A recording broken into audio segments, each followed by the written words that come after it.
June 4th, 1942, 0700 hours. The Pacific Ocean is a vast, indifferent desert of blue. Here, 1,000 miles from civilization, the water is deep, cold, and silent. But today, that silence is a lie.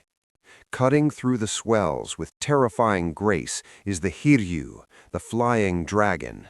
She is a 34,000-ton cathedral of steel, a floating air base designed to project the will of the Japanese Empire across the globe. She does not sail alone. Alongside her are the Soryu, the Akagi, and the Kaga. Together, these four carriers form the Kidō Butai, the mobile striking force, the single most destructive naval armada the world has ever seen. On the bridge of the Hiryū, Admiral Tamon Yamaguchi paces. Yamaguchi is a man of sharp intellect and sharper features. Many believe him to be the successor to the legendary Yamamoto. He is a modern warrior with the soul of an ancient samurai. But this morning, his face is tight with tension. The air inside the bridge is thick, smelling of salt, oil, and anxiety. 2 hours ago, they unleashed a swarm of 108 aircraft against Midway Atoll, the last American sentry standing between the Empire and total dominance of the Pacific. The operation was meant to be a surprise, a slaughter.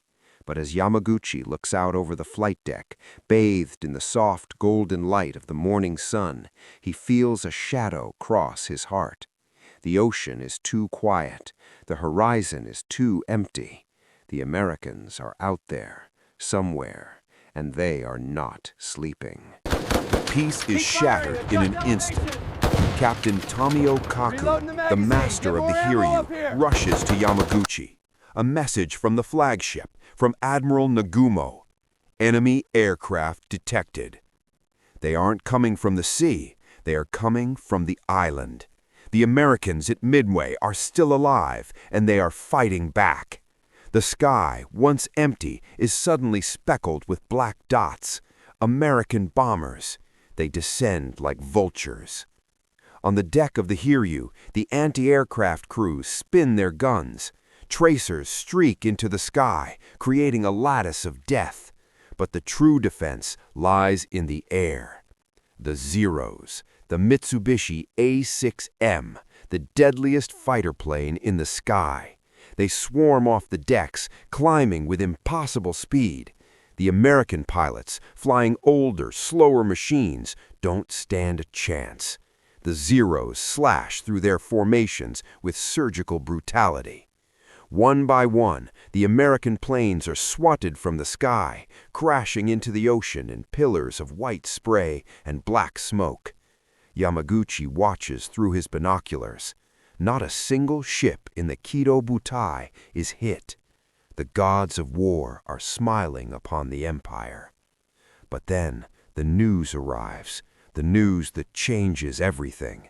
A scout plane reports a sighting. 10 enemy ships, surface force, and then the terrifying clarification. Looks like a carrier. Yamaguchi freezes. A carrier. The Americans aren't just defending, they are hunting. Now the Kidō Butai is caught in a trap of its own making. Admiral Nagumo, the overall commander, is paralyzed by indecision.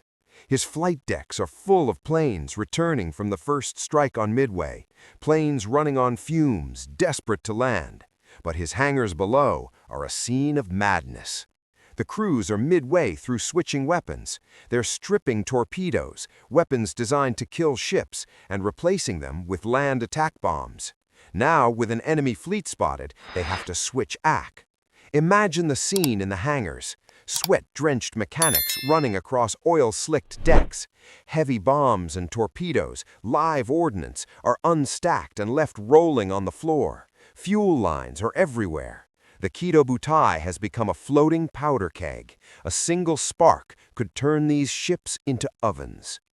Yamaguchi signals Nagumo. His message is urgent, bordering on insubordination. Launch immediately. Do not wait for the torpedoes. Hit them with whatever we have. But Nagumo is a man of doctrine. He refuses to launch a half-prepared strike. He orders the fleet to wait, to recover the planes, to rearm properly. He needs 30 minutes, just 30 minutes. It is 10 a.m. Those 30 minutes will cost the Empire the war. While the Japanese crews struggle to rearm, the Americans arrive. First come the torpedo bombers, the TBD Devastators. They fly low, skiering the waves, slow and heavy.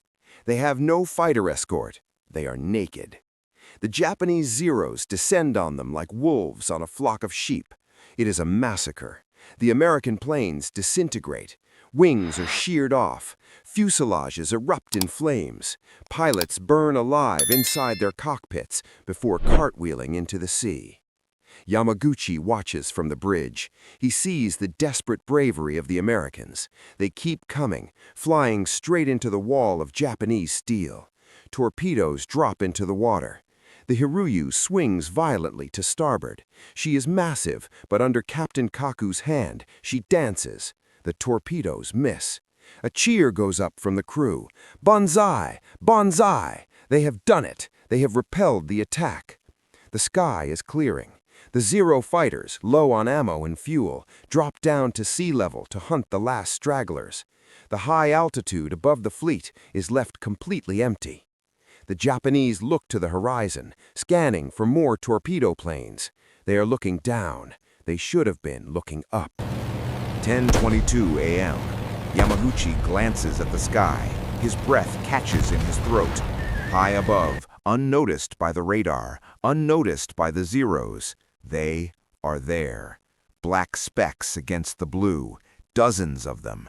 SBD Dauntless dive bombers. They tip their wings. They begin their dive. The sound is a banshee scream that grows louder with every second. Yamaguchi watches, helpless. To the southwest, the carrier Kaga. 4 bombs strike her. The Kaga vanishes inside a fireball so intense it melts the steel of the flight deck. The fuel and bombs in her hangar detonate. She is gutted in seconds. To the east, the Akagi. 3 bombs. Boom, boom, boom. She is ripped open from bow to stern.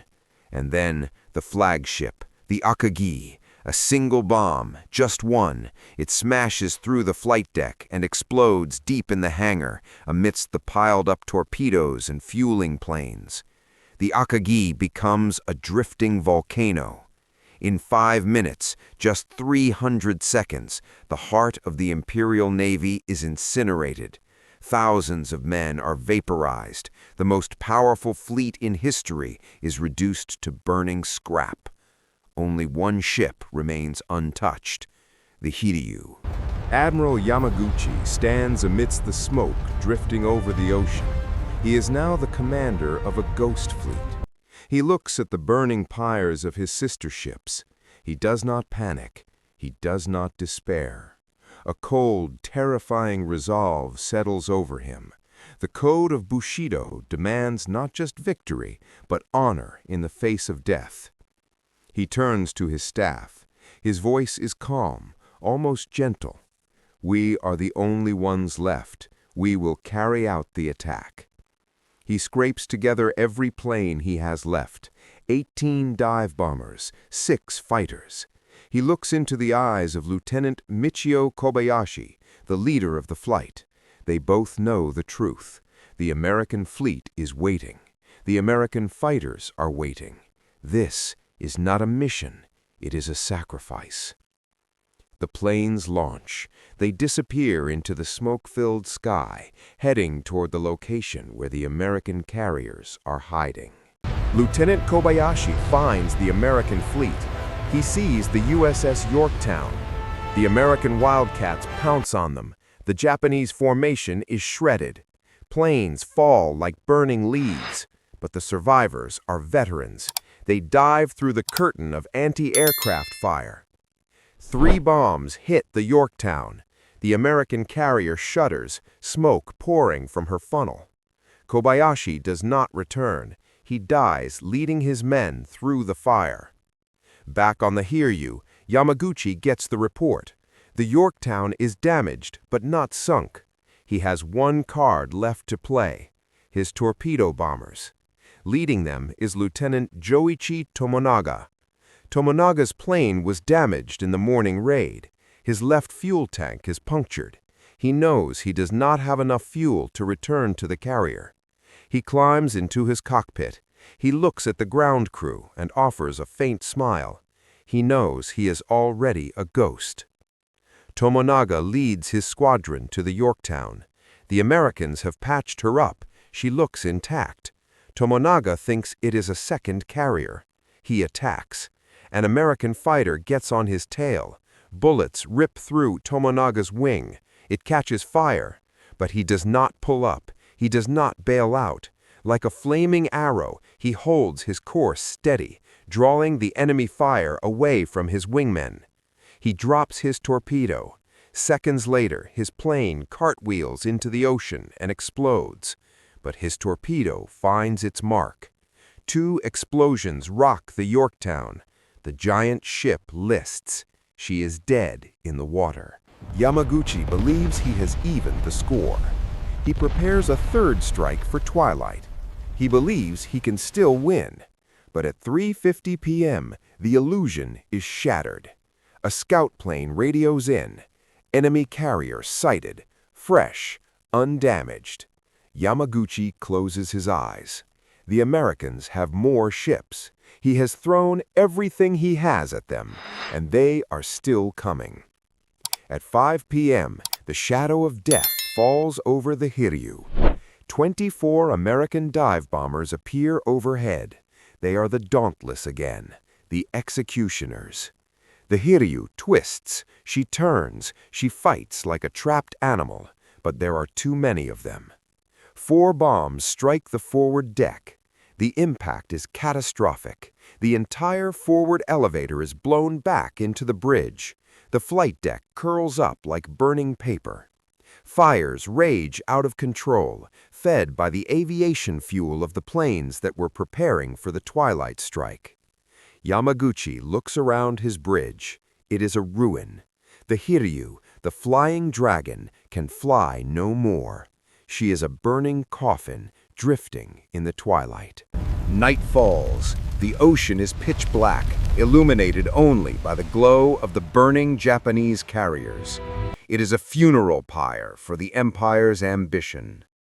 On the flight deck of the Hiryū, 800 survivors gather, their faces blackened with soot, their uniforms torn. They stand before Admiral Yamaguchi. He is calm. He has bathed and changed into a fresh uniform. He addresses his men. He tells them to abandon ship, to live, to fight another day for the Emperor. "I shall remain with the ship," he says softly. "I alone will take responsibility for this defeat." Captain Kaku steps forward. He is the ship's master. "I will stay with you, Admiral." Yamaguchi nods. They share a cup of water, a ceremonial toast of parting. The men cry out, "Banzai! Banzai! Banzai!" as the ensign is lowered. They descend into the lifeboats, looking back at the inferno. On the bridge, Yamaguchi and Kaku tie themselves to the helm. They gaze toward Tokyo, thousands of miles away. They await the end. At 05:10 a.m., a Japanese destroyer fires a torpedo into the Hiryū to scuttle her.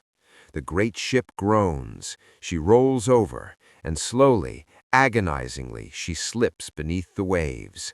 Admiral Tamon Yamaguchi goes down with his ship, taking the secrets of the Kidō Butai into the abyss. With him dies the dream of the Japanese Empire. The tide has turned. The sun has begun to set. The Battle of Midway was over, but the long, bloody road to Tokyo had just begun.